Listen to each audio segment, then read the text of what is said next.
بسم اللہ الرحمن الرحیم۔ کل نفس ذائقۃ الموت۔ ناظرین، جماعت اسلامی کے سابق میر جناب منور حسن آج ہم سے ہمیشہ کے لیے رخصت ہو گئے۔ جناب منور حسن 1959 میں NSF کے صدر بھی رہ چکے ہیں اور وہ وہاں سے اسلامی طلباء کے ایک نوجوان سے ملنے کے لیے آئے اور اسے NSF میں شمولیت کی دعوت دی۔ اس کے بعد جمعیت سے فراغت کے بعد وہ 1968 میں جماعت اسلامی میں شامل ہوئے اور اس کے بعد مختلف ذمہ داریاں بھی وہاں انہوں نے ادا کی۔ 1977 کے الیکشن میں ملک بھر میں سب سے زیادہ ووٹ لے کر جیتنے والے اور MNA بننے والے یہی سید منور حسن صاحب تھے۔ آپ 2009 تا 2014 تک جماعت اسلامی کے مرکزی امیر بھی رہے۔ آپ 1941 میں نئی دہلی میں پیدا ہوئے اور جماعت اسلامی میں مختلف ذمہ داریاں بھی ادا کیں اور اس کے مرکزی سیکرٹری جنرل بھی ایک عرصہ تک رہے اور اس کے بعد اس کے مرکزی امیر بھی منتخب ہوئے۔ پھر جب وہ امارت سے فارغ ہوئے تو مرکزی شورا کے بھی رکن رہے۔ ان کی عمر 89 برس تھی۔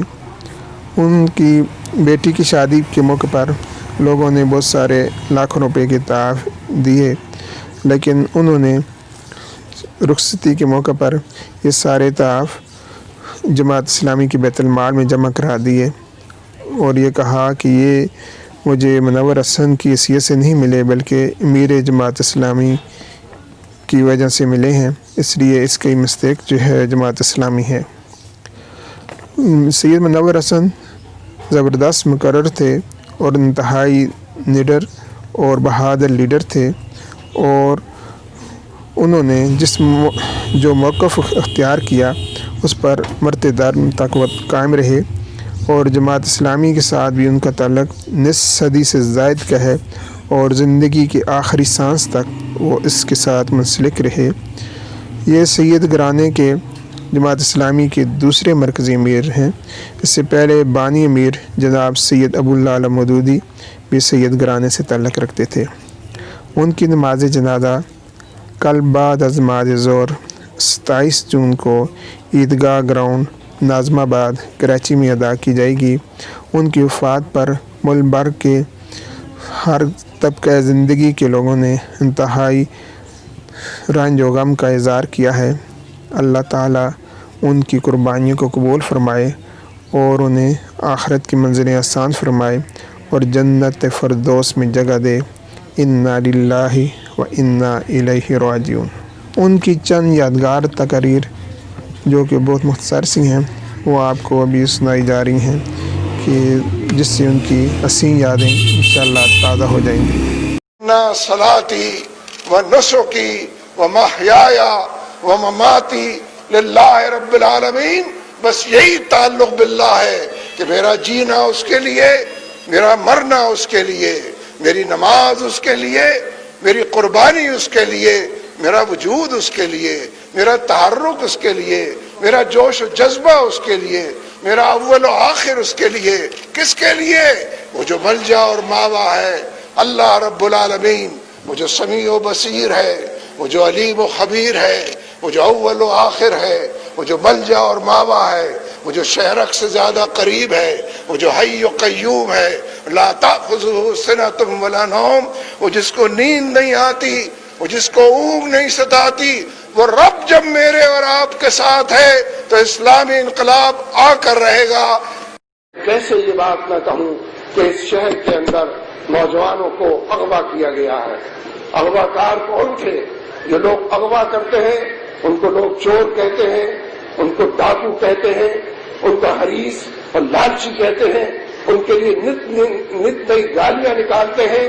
کاش یہ سارے ڈاکو ہی ہوتے، یہ فوجی نہ ہوتے، یہ ایجنسیوں کے لوگ نہ ہوتے۔ ہمیں حیا آتی ہے کہ ہماری ایجنسیوں کے لوگ ہمارے نوجوانوں کا اغوا کرتے ہیں۔ شکیل ترابی کا بیٹا ابھی تک اس کے ویئر اباؤٹس معلوم نہیں ہے۔ خدا کرے فوجیوں کے بیٹوں کے ساتھ بھی، اغوا کرنے والوں کے ساتھ بھی اللہ تعالیٰ وہی سلوک کرے میں کوئی بددعا نہیں دے رہا، جو انہوں نے کیا ہے وہ ان کے سامنے آئے، یہ بھی رسوا ہو، یہ بھی بدمعاشی کرنے کے نتیجے میں حالات کی خرابی، یہ رو رو کر اس دنیا کے اندر حالات کی خرابی کو دیکھیں۔ ویسے تو جو حالات کی خرابی 1971 میں اس فوج نے دیکھ لی ہے، اس کے بعد کسی مزید بددعا کی ضرورت نہیں ہے، اس لیے کہ امت مسلمہ، ہماری جو تاریخ ہے مسلمانوں کی، ہر ماں اپنے بچے کو ہمیشہ یہی سمجھاتی رہی ہے کہ بیٹا غازی بنو گے یا شہید، کہ مسلمان ان دو کے علاوہ کچھ نہیں ہوتا۔ لیکن 1971 میں ہم نے بتایا نہ غازی نہ شہید، صرف فوجی، ہتھیار ڈالنے والے، لاکھوں 90,000 کی تعداد میں بھارت کی قید میں جانے والے، نہ غازی نہ شہید، صرف فوجی۔ یہ ذلت اور رسوائی اس وجہ سے کہ تم ماشاء اللہ لگاتے ہو۔ میں فوجیوں سے جو ہمارے بھائی ہیں، بڑے چھوٹے ہیں، ان سے یہ بات کہنا چاہتا ہوں، یہ نعرے فضاؤں میں تحلیل نہیں ہوں گے، ہواؤں کے اندر گم نہیں ہو جائیں گے، یہ تنکے اور خاک کے ذرے نہیں ہیں کہ ہواؤں کے اندر تحلیل ہو جائیں، یہ نعرے وہاں تک پہنچیں گے اور پہنچ رہے ہیں، وہ ذات کی جو انتقام لینے والی ہے۔ مجھے اور ان لوگوں کو کمزور سمجھ کر ہمارے بچوں کو اٹھانا، ان پر ظلم کی نئی نئی شکلیں ایجاد کر کے ایذا پہنچانا، بھارت کی فوج کاش یہ کام کر رہی ہوتی اور ہم کہتے کہ دشمن نے ہمارے ساتھ یہ کیا ہے، لیکن قرے فال نکالا جائے تو زبان پہ بارے رہا، یہ کس کا نام آیا؟ اپنی ایجنسیوں کے لوگ، اپنی فوجی سامنے آتے ہیں، بے گناہ لوگوں کو پکڑنے والے، معصوم لوگوں پر ظلم کرنے والے، اور گناہگاروں کو اسکاٹ فری، گناہگاروں کو وزیر داخلہ بنا دیتے ہیں، گناہگاروں کو ملک کا صدر بنا دیتے ہیں، چوروں اور لٹیروں کو جنہوں نے کروڑوں ڈالر باہر کے بینکوں میں رکھے ہوئے ہیں، ان کو ہماری گردنوں پر سوار کرا دیتے ہیں، اور امانت و دیانت کا پیکر اور پاکستان کا مطلب کیا، لا الہ الا اللہ کہنے والوں کو، فرزندان توحید کو، ان کے ساتھ اذیت ناک سلوک کرنا۔ اگر فوجیوں اور ایجنسیوں نے یہ سمجھا ہے کہ یہ تقریریں فضاؤں کے اندر گم ہو جائیں گی، یہ تقریریں فضاؤں میں گم نہیں ہوتی۔ اگر ہم آج بھی جناب صدیق اکبر رضی اللہ تعالیٰ عنہ کے خطبے پڑھتے ہیں، عمر فاروق رضی اللہ تعالیٰ عنہ کے خطبے پڑھتے ہیں، دیگر خلفائے راشدین، یہی وہ خطبے اور تقریریں ہیں جو فضاؤں میں گم نہیں ہوتی، جو عرش کے پائے تک پہنچتی ہیں، اور عرش کے پائے کے اوپر قوموں کے مستقبل اور تقدیر کے بارے میں فیصلے لوگوں تک پہنچاتی ہیں۔ ہم بددعا نہیں کرتے، لیکن کیسے ان کو راہ راست دکھائی جائے؟ کل پھر 5 فروری منائیے، پرسوں پھر 5 فروری منائیے، آپ مجھے بتائیے، سر کے بل حاضر ہوں گا، اس کوچے یار میں حاضر ہوں گا۔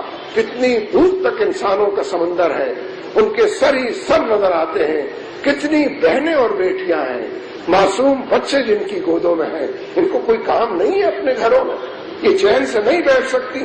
ہاں، یہ نہیں چین سے بیٹھیں گی۔ تم نے بے چین کیا ہے، اے زرداری اور کیانی اور گیلانی، تم نے کشمیریوں کو بے چین کیا ہے، تم نے پاکستانیوں کو بے چین کیا ہے، تم نے ہمارا جینا آرام کیا ہے۔ مجھے بتاؤ، شکیل قرابی اور اس کی بیوی، یعنی بیٹے کی ماں اور باپ، کیسے سکون کی نیند سو سکتے ہیں؟ ان کا جگر گوشہ تم نے چھینا ہے۔